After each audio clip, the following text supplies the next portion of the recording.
ન તપોભીર્ન વેદશ્ચ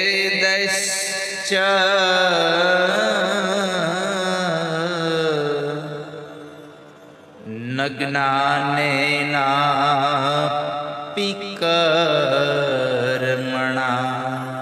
હરિર્હિ સાધ્યતે ભક્ત્યા પ્રમાણમ તત્ર ગોપિકા.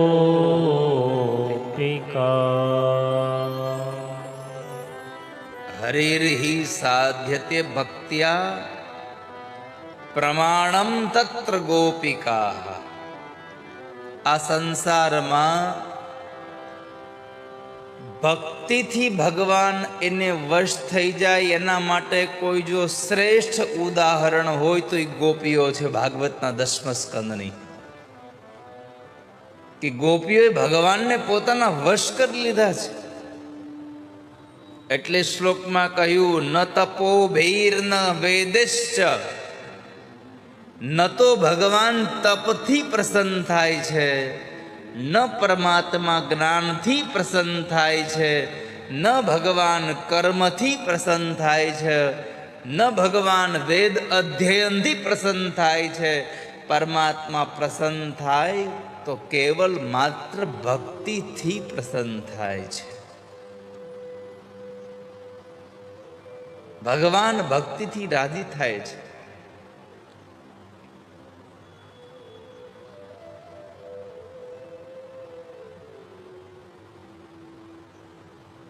જેના ઘરમાં ભક્તિ જ્ઞાન એ ઘરે આવે છે ભગવાન. જેના ઘરમાં ભક્તિ જ્ઞાન એ ઘરે આવે છે ભગવાન. જેના ઘરમાં ભક્તિ હોય, જેના ઘરમાં જ્ઞાન અને વૈરાગ્ય હોય, એના ઘરમાં ભગવાન આવે છે.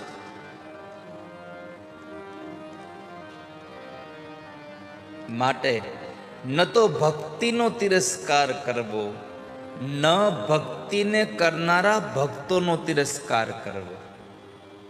જોજો, ભાગવત એમ કહે છે જેણે જેણે પણ આ સંસારમાં ભક્તિ અને ભક્તિ કરનારા ભગવાનના ભક્તનો તિરસ્કાર કર્યો છે, એણે આ સંસારમાં દુઃખ સિવાય કશું ભોગવું નથી. માટે પરમાત્માની ભક્તિ કરો અને એ પ્રભુની ભક્તિ દ્વારા આપણું શ્રેય થાય, આપણું મંગલ થાય, આપણું કલ્યાણ થાય.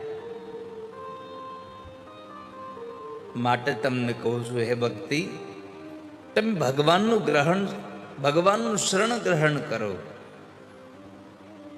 પરમાત્માના શરણાગતિથી જ માણસ ગતિને પામે છે.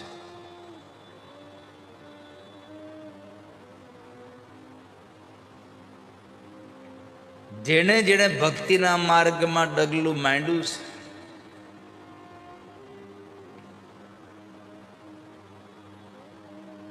એમણે દુર્ગતિનો ક્યારેય પણ સ્વીકાર કરવો પડ્યો નથી.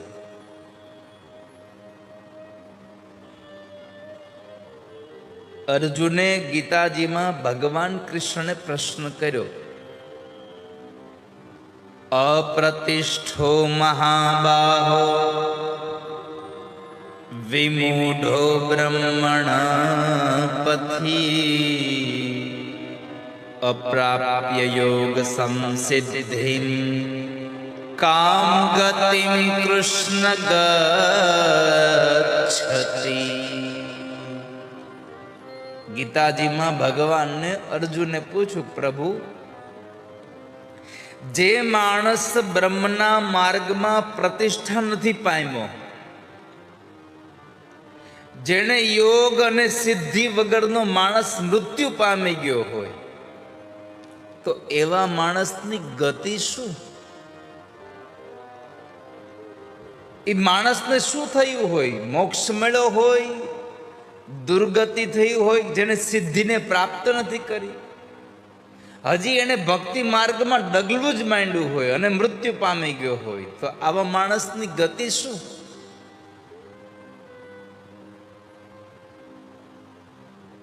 ભગવાને જવાબ આપ્યો, પાર્થ, આ સંસારનો માણસ સિદ્ધિને ન પામી જાય તો કાંઈ વાંધો નહીં, પ્રતિષ્ઠાને ન પામી જાય તો કાંઈ વાંધો નહીં, પણ જે માણસ ભક્તિના માર્ગમાં ખાલી ડગલું માંડી દે છે ને, એની ક્યારેય પણ દુર્ગતિ થતી નથી. નહીં કલ્યાણ કૃત કશ્ચિત દુર્ગતિમ તાત ગચ્છતિ. આ સંસારમાં ભક્તિના માર્ગમાં જેને ડગલું માંડ્યું છે એને દુર્ગતિનો સામનો કરવો પડતો નથી. તો તમે તો હાથ દિવસ કથા સાંભળો છો, અને અહીંયા પૂરી થાય તો બીજી કથા સાંભળો છો, બીજી પૂરી થાય તો ટીવીમાં સાંભળો છો, તો તમારો તો ભરોસો રાખો કે આપણી દુર્ગતિ થવાની જ નથી. આપણે તો ભગવાનના માર્ગ ઉપર ચાલ્યા જઈએ છીએ, પ્રભુના માર્ગ ઉપર ચાલ્યા જઈએ છીએ. કલ્યાણ કરવા માટે થઈ અને પોતાનો પ્રયત્ન કરે એવા માણસની દુર્ગતિ થતી નથી ક્યારે. ભગવાન કૃષ્ણ બોલ્યા છે, નહીં કલ્યાણ કૃત કશ્ચિત દુર્ગતિમ તાત ગચ્છતિ. તો કલ્યાણના માર્ગ ઉપર આપણે ચાલ્યા જઈએ છીએ. પછી તો નારદે જ્ઞાન અને વૈરાગ્યને જગાડવા માટે પ્રયત્ન કર્યા. એના કાનની અંદર વેદ મંત્રો, ગીતાજીના શ્લોક ગાયા, પરંતુ જાગૃત ન થયા. જાગૃત થાય આળસ મળીને પાછા સૂઈ જાય. નારદને ચિંતા થઈ હવે તો કે કરું શું? ત્યારે એક આકાશવાણી થઈ, સત્કર્મ કરો. નારદની ચિંતા વધી ગઈ. ગીતાજીના શ્લોક ગાવા, વેદના મંત્રને ગાવા, એને સત્કર્મ ન કહેવાય તો સત્કર્મ કહેવાય કોને હવે? એટલે આ વાતને લઈ અને નારદ ચાલતા ચાલતા બદ્રી વિશાલમાં આવ્યા, જ્યાં સનત કુમારોનો સંગ થયો. સનત કુમારોને કહ્યું કે ગીતાના શ્લોક અને વેદના મંત્રથી જે માણસ ન જાગે એને જગાડવા માટે શું કરવું જોઈએ? સનત કુમારો કહે છે કે એને જગાડવા માટે એક જ સાધન છે, તમે એને સત્સંગ કરાવો. એના માટે સત્સંગ સિવાય બીજું કોઈ શ્રેષ્ઠ સાધન નથી.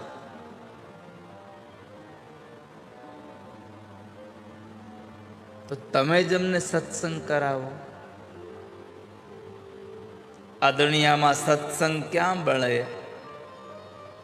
સત્સંગ એક જ જગ્યાથી મળે.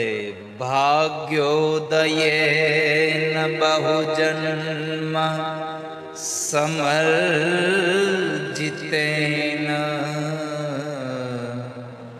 સત્સંગમં ચ લભતે પુરુષો યદા વૈ. અજ્ઞાન હેતુ કૃત મોહમદાંધકાર નાસં વિદાય હિ તદો દયતે વિવેકઃ. નાશમ વિધાય હિ તદો દયતે વિવેક. ભાગ્યથી સત્સંગ મળે. કેટલાય જન્મ જન્માંતરના પુણ્ય કર્યા હોય ત્યારે ભગવાનનો સત્સંગ મળતો હોય છે. અને સત્સંગમાં આપણે જઈએ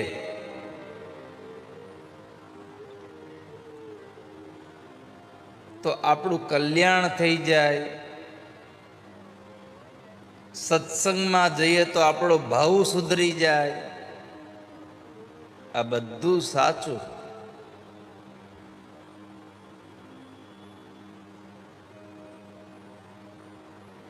પણ આપણા એકલાનો ભાવ સુધરે ને એવું કોઈ દી કરવું નહીં.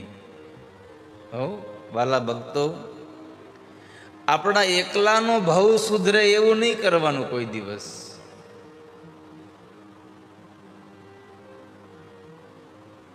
આપણી હારે હોય એનોય ભાવ સુધરી જવો જોઈએ. તમે એકલા એકલા ભગવાનની કથા સાંભળી આવો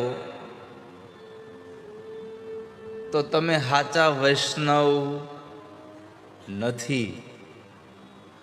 તમે બીજાને ભગવાનની કથા સાંભળતા કરી દો તો તમે સાચા વૈષ્ણવ છો આ સંસારના.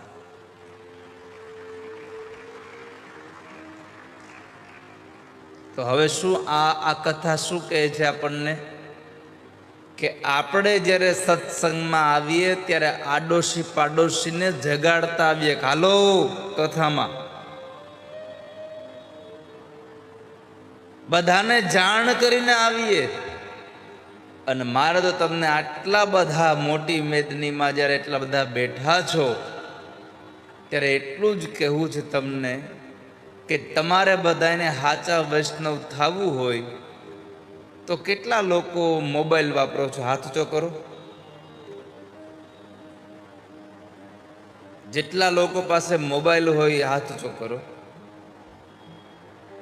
જેની પાસે બે હોય બે હાથ ઊંચો કરો.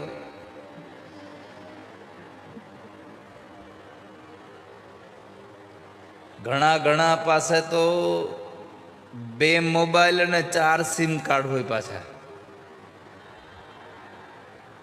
એમાં 3 નંબર બધાય પાસે હોય, 1 નંબર એક જ પાસે હોય.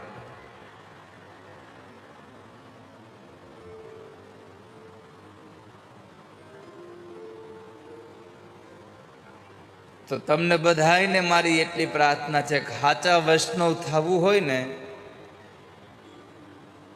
તો રોજ તમારા વોટ્સએપમાં ભાવનગરમાં કે ભાવનગરની આજુબાજુમાં જેટલા પણ તમારા સગા સંબંધીઓ તમારા મિત્રો છે એ બધાને રોજ એક મેસેજ નાખવો કે ગુલિસ્તાન મેદાનની અંદર કથા ચાલે છે, તમે કથા સાંભળવા આવજો.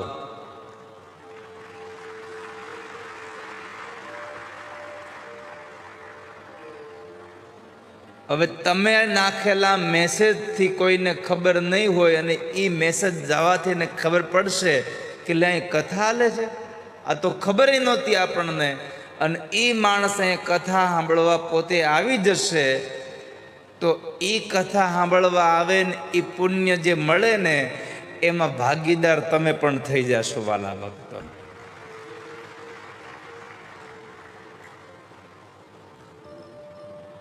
તો તમે લોકો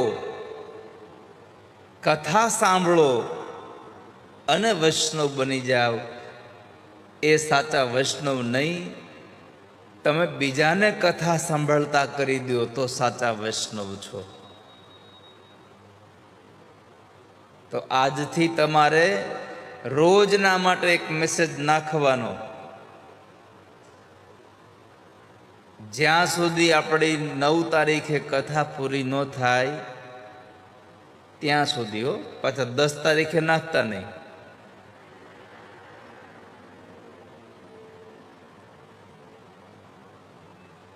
દસ તારીખે નાખો તો એવો નાખવાનો કે આવતીકાલથી